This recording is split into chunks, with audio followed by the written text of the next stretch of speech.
Once upon a time, in a tiny land by the sea, there lived a painter.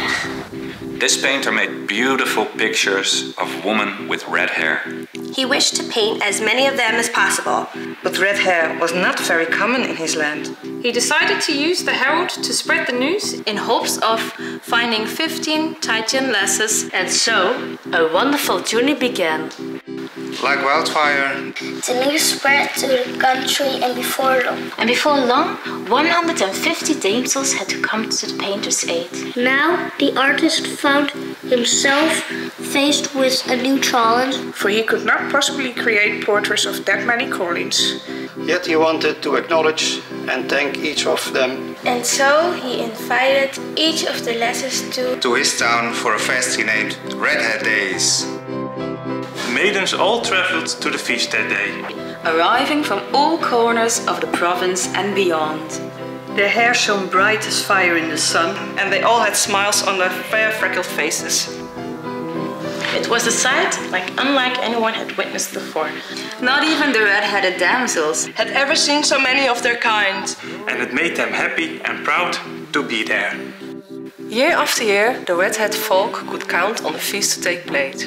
Their bond would grow each year, and with it, their numbers as well. For the merrymaking had become quite famous in all the land and even in all corners of the earth. Within the first years, the feast grew to 1,000 gentle persons. Soon 2,000 maidens and squires would flock to the feast. One time, there were as many as 5,000. And there was no telling how much larger the festivities would get. Everyone was rejoicing until one day.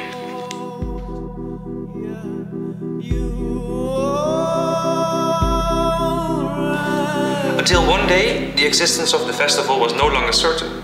In past years, the Redhead Days have grown immensely, and as organizers, we have had the honor of touching people's lives. And giving them an experience of a lifetime. But times are changing. Our budget is tight, and if you want to add more chapters to the story you just heard, we need to find new sources of funding. The visitors of our festival are telling us how much the Redhead Days mean to them. Organizing the events means a lot to the organizers as well. But unless we can raise the money we need, the festival has to be scaled down, and it might even cease to exist. We want to see this unique festival live on and grow. My name is Bart. I am the founder of the Redhead Days. My team and I are not ready yet to say the end. That's why we're counting on your help.